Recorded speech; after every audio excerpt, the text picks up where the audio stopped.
Hey guys, welcome back to my channel. And if you are new here, I'm Diana. I'm the creator of Money Boss Mama, and I love to teach women how to pay off debt, save money, and shift their money mindset. So I just got done recording another video just sharing my emergency fund update, and I realized that I got my tax refund, which was like a really emotional moment for me because normally I am checking my bank accounts like a mad woman, waiting for my deposit to hit. Like, I am counting down the days.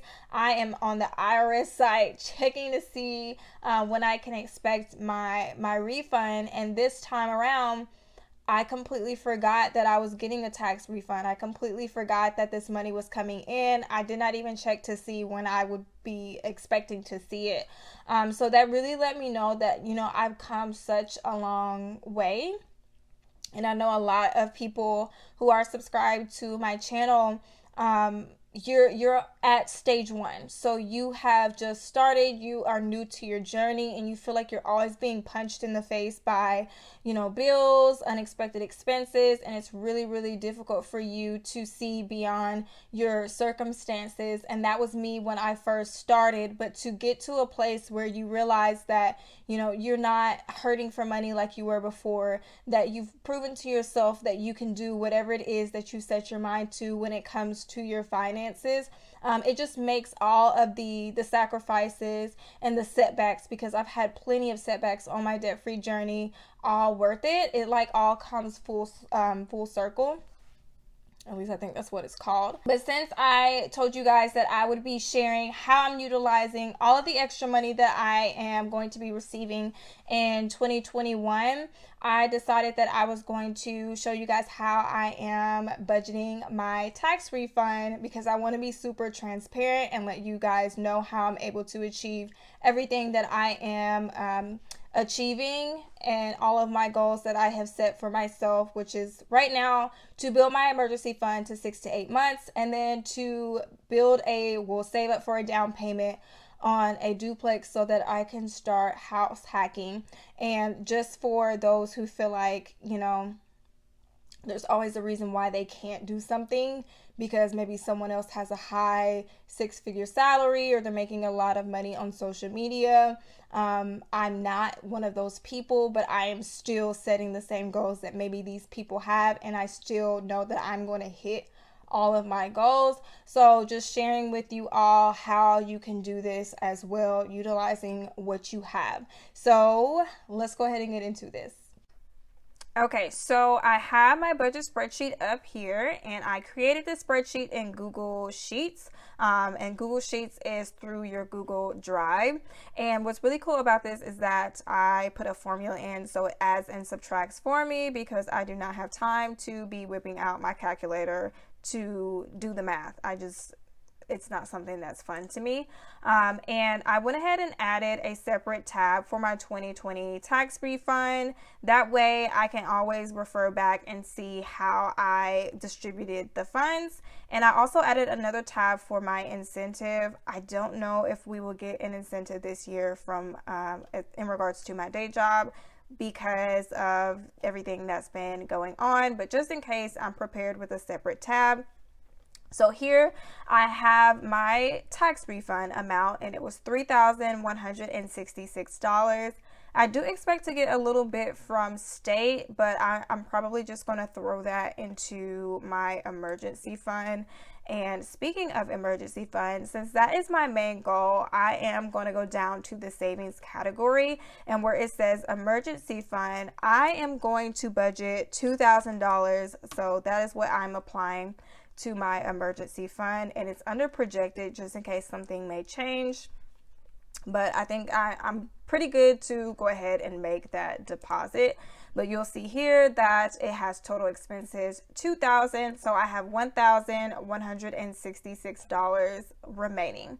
Now I do want to put an amount in for giving. I have a sinking fund for giving that I contribute to every payday, and that is just for me wanting to give, maybe give to my subscribers or followers on Instagram, or just someone, just depends on how I'm feeling, what my mood is. But I am going to add $100 to my giving sinking fund, and that puts me at $1,066 that I have remaining.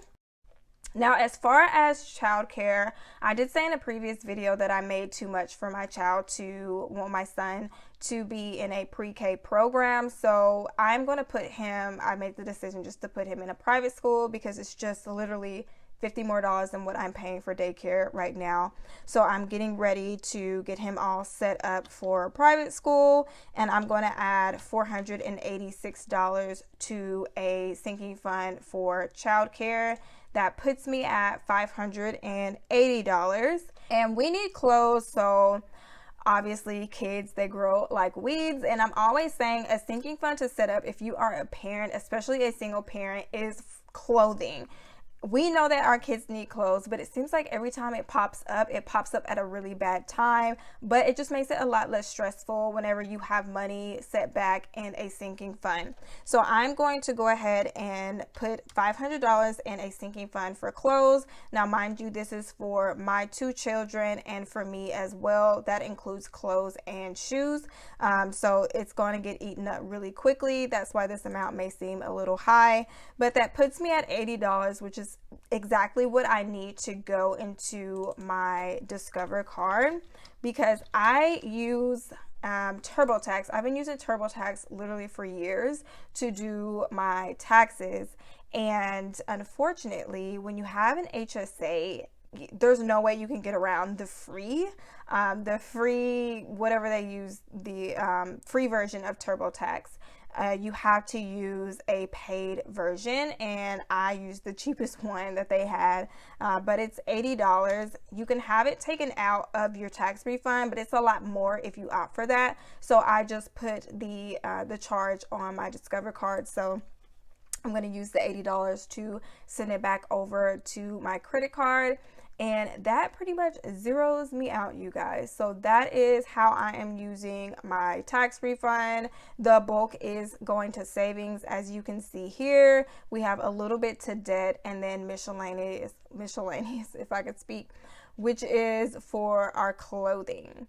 So hopefully this gave you guys an idea of how you can budget your tax refund. Just think of it as a regular budget that you would make for your paycheck, but of course the source of income is different. You want to be proactive. Think about what you need in the future, such as with me, I know we're going to need clothes for spring and summer, so I went ahead and set up a sinking fund here. And whatever your main goal is, whether it's paying off a specific debt balance, or you're like me and you're working to beef up your emergency fund, you want to try to be disciplined and apply the bulk of this amount to that main goal, especially if you are working with a limited income, and especially a single income. That way you can put yourself ahead of the game, especially if you are feeling, a little down because you're not able to make progress, or as much progress as you would like. If I do get my incentive, I will show you guys how I am budgeting that. But until the next video, I will catch you all later.